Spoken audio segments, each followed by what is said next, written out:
अस्सलाम वालेकुम। तो कैसे हैं आप सभी। आज हम करने जा रहे हैं 3.3। ये सबसे इजी है।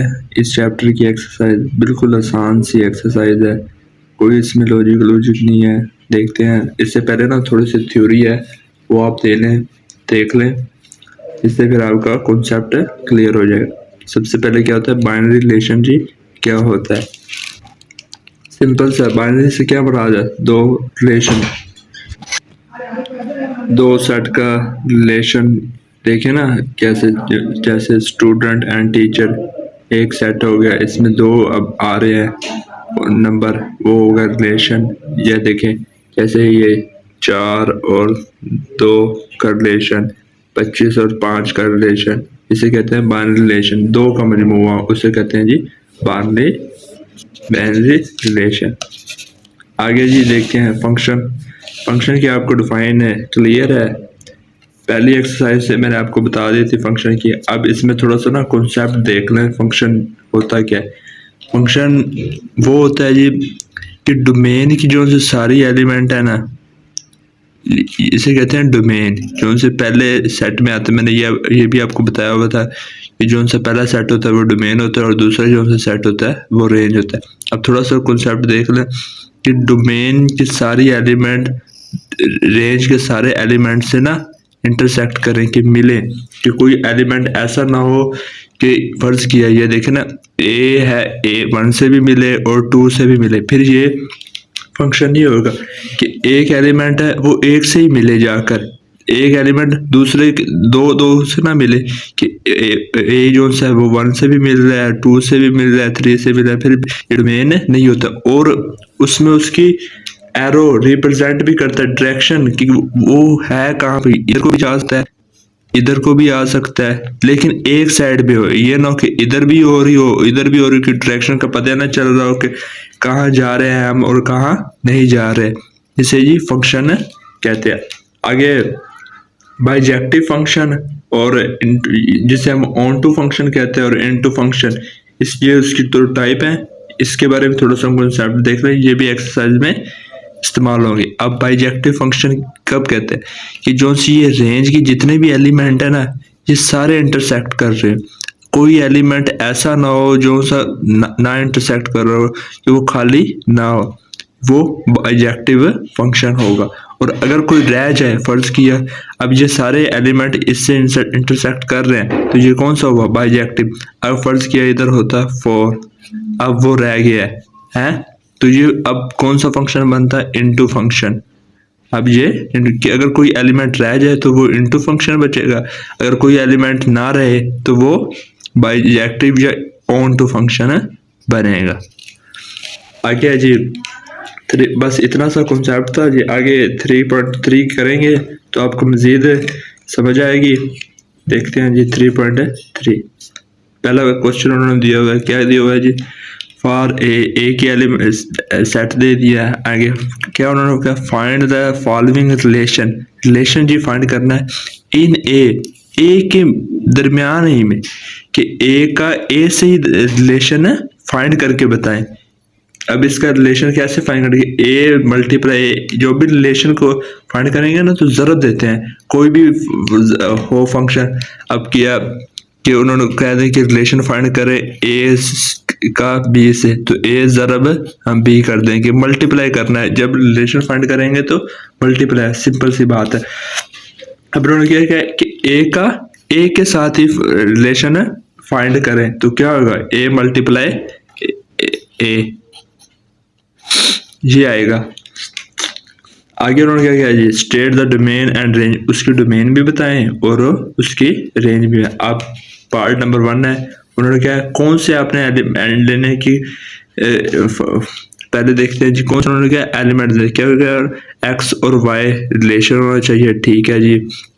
आगे उन्होंने क्या कि जो सा वाई है वो एक्स के बराबर है, वो अपने एलिमेंट लेने हैं जो से वाई और एक्स आपस में बराबर हो। अब ये देखिए मैंने इधर ए फंक्शन लिख लिया है, इधर भी ए लिख लिया है, क्योंकि ए का इसके साथ ले रहे हैं रिलेशन। पहले लेते हैं जी रिलेशन ए का ए के साथ, जो उन्होंने पहले पूछा ना फाइंड द रिलेशन।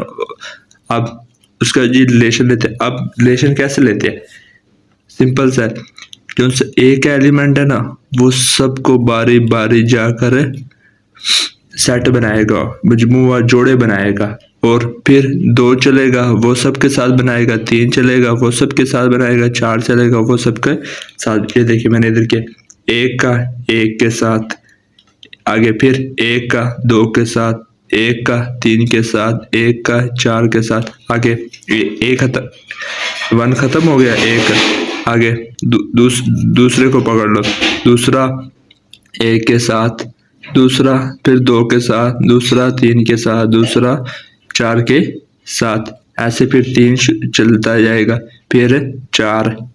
तो ये रिलेशन में वो एलिमेंट होने चाहिए जो x और y बराबर हो, वो ही एलिमेंट लेने, बाकी कोई एलिमेंट नहीं लेने। अब ठीक है जी, वो एलिमेंट ले लेते हैं, 1 और 1।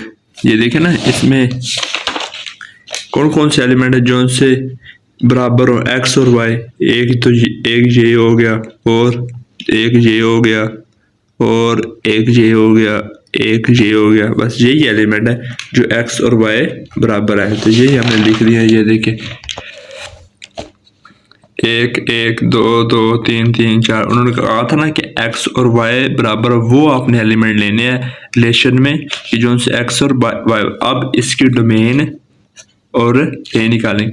डोमेन सिंपल सी होती है, जो उनसे पहले एलिमेंट दिए होंगे ना, ये देखिए पहले एलिमेंट वो आपकी डोमेन होगी, और जो उनसे आखिरी एलिमेंट है y वाले एलिमेंट वो आपकी रेंज होगी। ये देखें डोमेन क्या है, 1 2 3 4 वो लिख दी डोमेन। आगे रेंज क्या है, 1 2 3 4 वो सेम आ गई है, तो इसलिए वो भी रेंज लिख दी है। आगे पार्ट नंबर 2। अब उन्होंने कहा जी रिलेशन में वो एलिमेंट लेने हैं जो उनसे x जमा y जमा x इज इक्वल टू 5, कि जब x और y के एलिमेंट को जमा करें ना तो वो 5 के बराबर हो, वो एलिमेंट लेने। अब ये इधर हमने रिलेशन बनाया था, इसमें वो कौन कौन से एलिमेंट है जो उनसे 5 के बराबर हो, देखते हैं जी। एक तो ये हो गया 4 जमा 1 कितना हो गया 5, आगे 3 जमा 2 5, आगे ये 3 जमा 2 फिर आ गया, आगे 4 जमा 1 और लगता है नहीं है, वो देखिए वही एलिमेंट है 1 4 जमा 1 ये भी था। अब मैंने वो ही लिख दिए, ये देखे ना 1 जमा 4 2 जमा 3 3 जमा 2। उन्होंने कहा रिलेशन में वो एलिमेंट रखने हैं जो उनसे y और x को जमा करें तो 5 के बराबर है। अब इसकी डोमेन वही बात है, पहले पहले एलिमेंट ले लें, और जो उनसे रेंज होगी वो जो उनसे आखिरी वाले एलिमेंट है, 4 हो गया 3 हो गया 2 हो गया 1। ये देखें 4 3 2 आ गया 1 आ गया, और पहले एलिमेंट क्या है 1 2 3 और 4। आगे जी पार्ट नंबर 3 है, इसमें उन्होंने क्या रिलेशन में वो एलिमेंट ले जो x और y को जमा करें तो वो 5 से छोटे हों, वो एलिमेंट लेने हैं। अब वो कौन कौन से एलिमेंट है, 1 और 2। अब इन दोनों को जमा करें कितना आता है 3 आता है, 5 से तो छोटा है। 1 जमा 1 ये 1 3 2 1 2 2 और 3 1। अब इसकी डोमेन 1, ये देखें 1। अब ये देखें इसमें 3 दफा 1 है, पर मैंने पहले भी आपको बताया था कि सेट में कोई एलिमेंट रिपीटेड नहीं होता, उसे एक दफा लिखा जाता है। अगर कोई एलिमेंट बार बार हो रहा है तो हम उसे एक बार ही लिखेंगे, उसे बार बार नहीं लिखेंगे। ये देखें अब ये एक रिपीट हो रहा है तो सिर्फ एक दफा ये एक आएगा, ये नहीं कि 3 दफा हम एक एक लिखे। आगे जी दो दफा रिपीट हो रहा है, फिर भी हमने एक दफा लिखा है, और आगे 3। अब आगे जो उनसे रेंज है वो देखें 2 1 3, फिर ये एक आ गया रिपीट हो रहा है, 2 फिर रिपीट हो रहा है, और 1 वही आ गई 2 1 3, इसकी रेंज आ गई। आगे क्या है जी पार्ट नंबर 4, इसमें उन्होंने क्या कहा है जी, वो एलिमेंट ले x जमा y के जो 5 से बड़े हों। वो अब x और y को जमा करें तो वो एलिमेंट लेने हैं जो से 5 से बड़े हों। वो रिलेशन हमने निकाला हुआ था उसमें से कौन कौन से एलिमेंट है, जी ये देखें 2 और 4 हो गया। अब इन दोनों को जमा कर रहे हैं तो कितना होता है 6, 3 जमा 3 6। ये वो एलिमेंट आ गए जो से इनको जमा करें तो वो 5 से बड़े हैं। देखें 3 4 4 2 4 3 और 4 4। अब इसके डोमेन और रेंज क्या होगी ये इधर मैं लिख देता हूँ। डोमेन क्या होगी अब आप बताएं। सबसे पहले क्या आएगा 2, फिर क्या आएगा 3, फिर क्या आएगा 4। अब ये 2 दफा आ रहा है हम लिख रहे हैं 1 दफा। आगे क्या आएगा 4, फिर 3 दफा आ रहा है हमने 1 दफा। इसके डोमेन तो यही होगी। आगे रेंज आ गई जी। रेंज क्या होगी 4 3 फिर 4 आ रहा है लिखा हुआ है जी 2। बस यही होगी इसकी रेंज। इतना ही था क्वेश्चन नंबर 1। आगे देखें जी क्वेश्चन नंबर 2 है। इसमें सिंपल सा है जी उन्होंने डायग्राम हमें दी हुई है और पूछा जी ये कौन सा फंक्शन है, ये फंक्शन बनता भी है कि नहीं बनता, और अब अगर बनता है तो वो कौन सी टाइप का बनता है। ये ना which of the following diagram, उन्होंने डायग्राम दी हुई है रिप्रेजेंट फंक्शन, उस बताए कि कौन सा फंक्शन उस टाइप उसकी टाइप बताए। अब देखें पहला दे दिया जी उन्होंने फंक्शन। अब देखें डोमेन की जो सा ये 1 है ये इससे भी इंटरसेक्ट कर रहा है और इससे भी इंटरसेक्ट। मैंने आपको पहले कहा था कि अगर डोमेन का जो सा एलिमेंट है वो एक एक से इंटरसेक्ट, ये नहीं कि डोमेन के जो भी एलिमेंट है वो इससे भी इंटरसेक्ट करे, इससे भी इंटरसेक्ट करे, इससे भी इंटरसेक्ट करे, तो ये फंक्शन नहीं होगा। मैंने ये देखे ना लिख दिया नीचे कि जो सा ए है वो 1 से भी इंटरसेक्ट कर रहा है और ए है वो बी से भी इंटरसेक्ट कर रहा है। अब ये देखिए एरो इधर को भी जा रहा है, इधर को भी जा रहा है, इसमें भी देखें इधर को भी जा रहा है कि इधर को भी जा रहा है। अब क्या मतलब कि 3 सी से भी इंटरसेक्ट कर रहा है और सी 3 से भी इंटरसेक्ट कर रहा है और 2 बी से भी इंटरसेक्ट कर रहा है और बी भी 2 से इंटरसेक्ट कर रहा है। ये देखिए मैंने लिखा है कि 2 सी से इंटरसेक्ट कर रहा है और सी भी 2 से इंटरसेक्ट कर रहा है और जो सा 3 है वो या सी आएगा। हाँ सॉरी ये थोड़ी सी गलती हो गई है। ये क्या आएगा 2 इधर आएगा जी बी और इधर आएगा जी सी। हाँ वो थोड़ा सा मिस्टेक होगा लेकिन अब देखें अब ये तो फंक्शन ना होगा। मैंने पहले कहा था कि अगर कोई ऐसा एलिमेंट हो जो सा ए को वो इससे भी इंटरसेक्ट करो इससे भी, वो तो फंक्शन हो। वो एलिमेंट होगा जो सा एक इससे इंटरसेक्ट करे 2 इससे इंटरसेक्ट करे, कोई भी से एलिमेंट है ना वो अगले के एक से एलिमेंट से इंटरसेक्ट। तो मैंने ये लिख दिया नोट अ फंक्शन और रिलेशन कि ये कोई फंक्शन है या रिलेशन है नहीं है। आगे जी डायग्राम दूसरी देखे इसमें क्या कहा है जी। अब ये देखिए अब ये फंक्शन लग रहा है क्योंकि एक एलिमेंट डोमेन का रेंज के एक एलिमेंट से इंटरसेक्ट कर रहा है और एरो भी दिए हुए है कि एक डायरेक्शन में है, यूनिट डायरेक्शन में है। तो अब ये कौन सा होगा। अब देखिए रेंज की कोई अब क्या हुआ जी रेंज का कोई एलिमेंट खाली भी नहीं है, सब इस्तेमाल हो रहे हैं। तो अब ये कौन सी टाइप थी बाइजेक्टिव फंक्शन। तो सिंपल से हमने वो लिख दिया जी ये बाइजेक्टिव फंक्शन है। आगे पार्ट नंबर 3 देखें जी। इसमें क्या कहा हुआ जी वो देखें वही डायग्राम आ गई। यूनिट डायरेक्शन है, एक साइड में दी हुई है डायरेक्शन है और डोमेन का हर एलिमेंट रेंज के एक एलिमेंट से इंटरसेक्ट भी कर रहा है। तो ये भी वो कौन सी टाइप हुई तो बाइजेक्टिव फंक्शन हुई, वही देख ले। आगे क्या है जी पार्ट नंबर 4। अब देखें इसमें क्या क्या है डोमेन का जो से एलिमेंट है वो तो रेंज के एक एलिमेंट से इंटरसेक्ट कर। ये तो नहीं कि एल एक्स से भी इंटरसेक्ट कर रहा है और जेड से भी, वो तो रेंज के एलिमेंट है ना कि एक्स से भी एम से भी इंटरसेक्ट कर रहा है और एल से। रेंज के हमने एलिमेंट नहीं देख रहे हमने और डोमेन के एलिमेंट देखना है कि वो एक से एलिमेंट से इंटरसेक्ट। ये ना कि एल एक्स से भी करे और जेड से, उसका एक एलिमेंट जो है ना वो इंटरसेक्ट अगले से करे। इसके नहीं है, इसकी कोई भी हो जाए वो हमें सिरदर्दी नहीं है। लेकिन अब ये फंक्शन क्यों नहीं है, इसमें कोई एरो नहीं दी हुई, यूनिक डायरेक्शन ही नहीं बताई हुई कि वो किस सिम्बत में जा रही है डायरेक्शन, तो लिहाजा ये फिर फंक्शन नहीं होगा। ये देखो मैंने लिखा विदाउट एरो हेड, कि एरो हेड उन्होंने नहीं बताया, तो लिहाजा ये क्या है, ये नोट फंक्शन की ये फंक्शन नहीं होगा।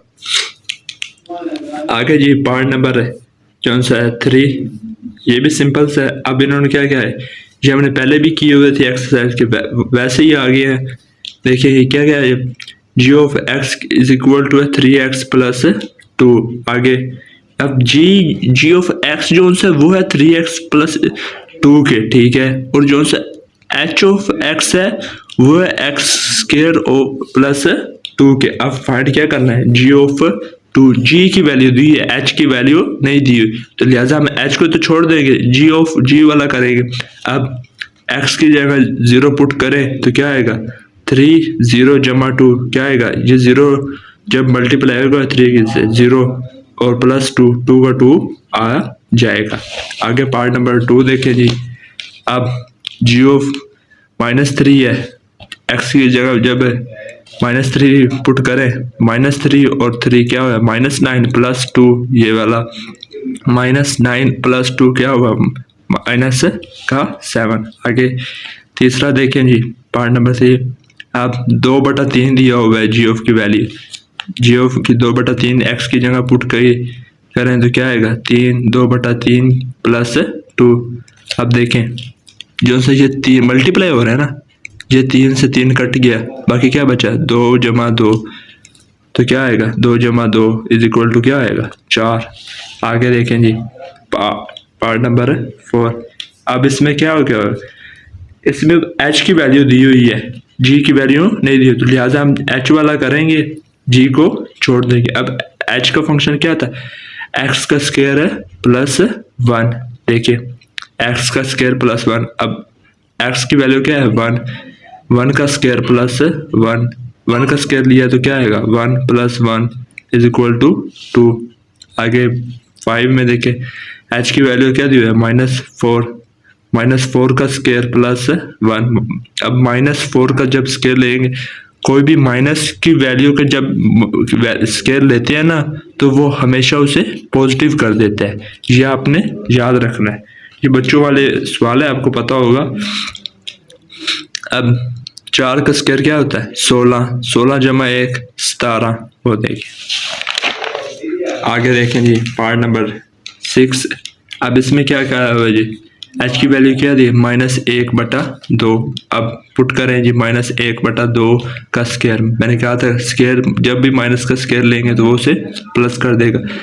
अब माइनस प्लस हो गया, लेकिन 1 का स्क्वायर क्या होता है 1, और 2 का स्क्वायर है 4। अब इसका एलसीएम ले लें जी, एलसीएम कैसे लेते हैं जी, इन एलसीएम लें, इधर 1 ही आ गया, अब इधर 4 इससे मल्टीप्लाई होगा तो 4। अब 1 जमा 4 कितने हुए 5, 5/4 इसका एलसीएम आ गया। इधर क्वेश्चन नंबर 3 कंप्लीट होता है जी। आगे देखें जी, अब क्वेश्चन नंबर 4 है, ये भी सिंपल सा क्वेश्चन है। अब इसमें क्या कहा है जी, गिवन दैट एफ फंक्शन दे दिया जी, एफ ऑफ एक्स क्या है जी, ठीक है, ax प्लस बी प्लस 1, एक उन्होंने जी फंक्शन दे दिया। अब उन्होंने क्या जी, जो से इसमें a और b है वो कांस्टेंट है, ठीक है। आगे उन्होंने आगे अगर फंक्शन में 3 पुट करें तो वो इज इक्वल टू हमने किसके रखना है 8 के। अगर फंक्शन में हम इस फंक्शन में हम 3 पुट करें तो हम उसे किसके इज इक्वल टू रखेंगे 8। एंड अगर हम फंक्शन में 6 पुट करें तो उसे हमने किसके इज इक्वल टू रखना है 14 के, ठीक है जी। आगे ना क्या ये फाइंड ए एंड बी, क्या हमें ए की वैल्यू मालूम करके दे और जी बी की वैल्यू मालूम करके दे।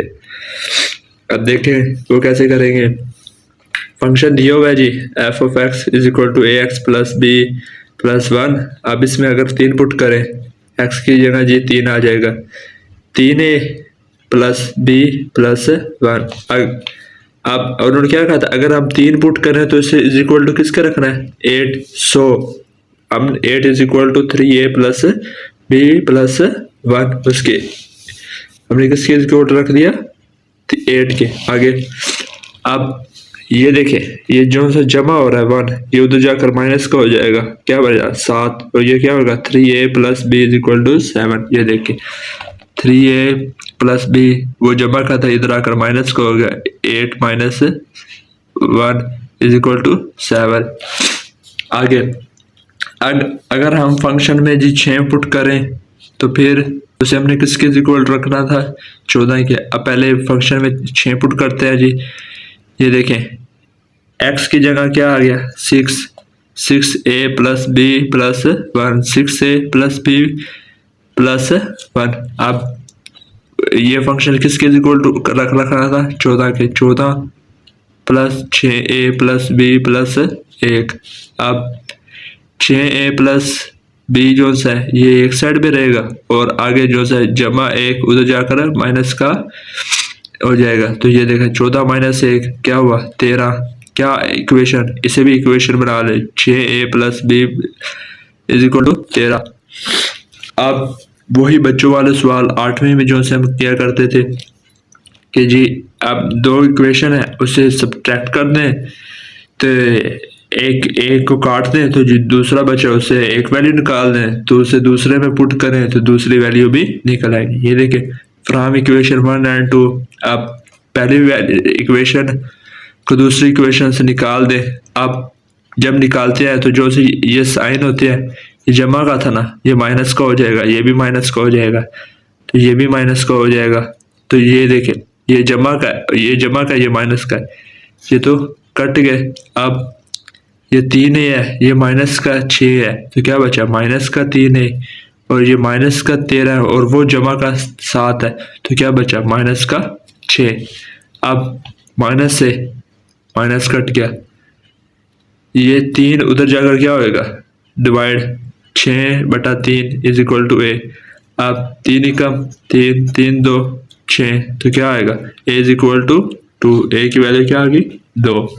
अब इस a की वैल्यू को इक्वेशन नंबर जो सी हमने बनाई थी 1 इसमें पुट कर दें 1 में कर लें 2 में कर लें जिसमें आपका दिल चाहे तो हमें b की वैल्यू भी निकल आएगी। हमने जी 1 में पुट की 3a जमा b इज इक्वल टू 7 था a की जगह हम 2 पुट करेंगे तो 3 a की जगह 2 पुट किया जमा b इज इक्वल टू 7। ये क्या होगा 3 × 2 6 जमा b इज इक्वल टू 7। अब b इधर रहेगा ये 6 उधर जाकर माइनस का 7 माइनस 6 क्या हुआ 1 b इज इक्वल टू क्या है 1। b की वैल्यू क्या आ गई अब a की भी आगे b की आगे ये तो उन्होंने पूछा था कि a और b की वैल्यू निकालें वो हमने निकाल दी। आगे देखें जी क्वेश्चन नंबर 5 में वही फंक्शन है बस फंक्शन दिया हुआ है g of x ax plus b plus 5। G function दे दिया वही कहा है जी a एंड b कांस्टेंट है। अगर g में हम -1 पुट करें तो उसे हमने इज इक्वल टू किसके रखना है 0 के। अगर अब g में 2 पुट करें तो उसे हमने किसके इक्वल टू रखना है 10 के। और find a and b a और b की वैल्यू जी निकाल के दे। अब g में क्या पुट करना था -1 पुट किया x की जगह तो क्या है जी माइनस का a प्लस b प्लस 5। अब इसे किसके इक्वल टू रखना था 0 के वो हमने 0 के इक्वल टू रख दिया। अब -a प्लस b ये जमा का उधर जाकर माइनस का हो जाएगा। ये देखिए माइनस का इधर लिख दिया। अब ये से इक्वेशन नंबर 1 बना ले। आगे अब अगर g ऑफ x में अगर 2 पुट करें तो उसे हमने किसके इक्वल टू रखना था 10 के। अब अगर 2 पुट करें फंक्शन में जी ये देखें 2 पुट किया b प्लस 5 वैसे का वैसे 2a जमा b plus 5 is equal to किसके रख रहा था 10 के वो रख दिया। अब 2a जमा b ये जमा का 5 है उधर जाकर माइनस का होगा 10 - 5 कितने हुए 5 वो आ गया जी 5। अब वैसे ही इक्वेशन ये भी बन गई वो भी बन गई जो सा हमने पिछले क्वेश्चन में किया था वैसे ही फ्रॉम इक्वेशन 1 एंड 2 पहली इक्वेशन माइनस दूसरी इक्वेशन, जब ये जमा किया है तो ये जब माइनस हो गए तो इनकी अलामतें चेंज। अब ये जमा का है, ये माइनस का, ये गया कट। अब ये भी माइनस का हो गया, वो भी माइनस का, -3 है, ये भी माइनस का, वो भी माइनस का, -10। अब ये माइनस से माइनस कट गया, ए इज इक्वल टू 3 उधर जाकर डिवाइड 10/3, ए की वैल्यू क्या आ गई 10/3। इसे इक्वेशन नंबर 1 में पुट कर दें या 2 में पुट कर दें तो हमें बी की मिल जाएगी। ए में पुट करते हैं जी, -a plus b is equal to 5, ये इक्वेशन नंबर 1 है। अब ए की जगह हमने क्या पुट किया 10/3, ये माइनस ये वाला -10/3 plus b is equal to -5। अब ये इधर माइनस हो रहा है, उधर जाकर क्या होगा जमा, b इज इक्वल टू क्या आएगा -5 प्लस 10/3। आप इस कैल्शियम ले ले, इधर क्या आएगा 15 जमा 10 -15 और ये 10 है, क्या आएगा -5/3। अब ए की वैल्यू निकल आई और ये बी की वैल्यू, यही उन्होंने पूछा था जी कि ए की वैल्यू निकालें और बी की वैल्यू निकालें। आगे ये देखें क्वेश्चन नंबर 6 वैसे ही है। कंसीडर द फंक्शन दिया हुआ है, क्या दिया हुआ है f(x) is equal to 5x + 1। ठीक है, अब अगर फंक्शन में हम 32 पुट करें, बस 32 पुट करना है, यानी इसमें कहा था जी कि अगर f(x) के फंक्शन को हमने 32 के बराबर रखना है, उन्होंने वैल्यू तो नहीं दी हुई फंक्शन की, उन्होंने कहा फंक्शन को बस उसके 32 के बराबर रखे, तो हमें x की वैल्यू जी बताएं कि वो क्या निकलेगी। अब फंक्शन हमारे पास क्या था, ये ऐसे हमने किसके इक्वल टू रखना है 32 की, 32 इज इक्वल टू 5x + 1। ये जमा का है, उधर आकर माइनस का हो जाएगा, 32 - 1 31, ये 5x वैसे का वैसे। अब 5 इधर आकर डिवाइड हो जाएगा 31/5, x की वैल्यू क्या निकाला 31/5। बस यही उन्होंने पूछा थी कि x की वैल्यू निकाल के दे, वो हमने निकाल दी। आगे जी आखिरी क्वेश्चन है, ये देख लें। अब उन्होंने क्या कहा जी, फंक्शन दे दिया है, अगर 1 पुट करें तो उसे इज इक्वल टू रखना है 6 के, अगर -2 पुट करें तो उसे इज इक्वल टू रखना है 10 के। ठीक है जी, इधर उन्होंने ये निकाला कि C और D की वैल्यू निकाल के दें, इधर उन्होंने पूछा होगा कि C एंड D की वैल्यू निकाल कर दे। ठीक है जी, अब फंक्शन में हमने क्या पुट किया, 1 x की जगह 1 आ गया, 1 का स्क्वायर 1, वही आ गया C + D। ये देखिए, अब इसे किसके इक्वल टू रखना था 6 के, C + D is equal to 6, equation number 1 बना ले। ठीक है, अब फंक्शन में -2 पुट करें तो इक्वल टू रखना है 10 के, -2 पहले पुट करते हैं। ये देखिए, ये फंक्शन दिया हुआ, -2 पुट किया, x की जगह -2 का स्क्वायर क्या हुआ 4C + D। अब उसे किसी इज इक्वल टू रखना था 10 के, वो भी रख दिया। अब ये भी इक्वेशन बन गई, वो भी इक्वेशन बन गई। अब सब्ट्रैक्ट इक्वेशन 1 फ्रॉम 2, ये सॉरी मैंने 3 लिख दिया है, इधर 2 आना था, हाँ क्योंकि 3 तो इक्वेशन है ही ना हमारे पास। अब पहली इक्वेशन माइनस दूसरी इक्वेशन, ये जमा की अलामत है तो चेंज हो जाएगी, माइनस की है तो ये कट गया। अब क्या बना, ये माइनस का है वो जमा का, क्या बना -3C, ये माइनस का 10 है वो प्लस का 6 है, तो क्या बचा -4, माइनस से माइनस भी कट गया, C इज इक्वल टू ये 3 उधर जाकर डिवाइड 4/3 आ गया। अब यही वैल्यू इक्वेशन 1 में पुट करें तो D की वैल्यू भी आ जाएगी। ये देखें, C + D is equal to क्या था 6, ये इज इक्वल टू है। अब उसकी वैल्यू पुट की 4/3 plus D is equal to, D इधर रहने दिया, ये इधर जमा का उधर जाकर -6 - 4/3। अब जब इसका एलसीएम लिया तो क्या आएगा 18 - 4/3, 18 में से 4 निकालने क्या आया 14/3। 3, डी की वैल्यू भी आ गई, क्या आई 14/3। अब सी की भी आ गई, डी की भी आ गई, बस यही उन्होंने पूछा था कि सी और डी की वैल्यू निकाल कर दे। तो इधर ही हमारी एक्सरसाइज एंड होती है और ये चैप्टर भी एंड होता है। इसकी एक्सरसाइज है ही 3 थी, वो हमने कर लिए हैं।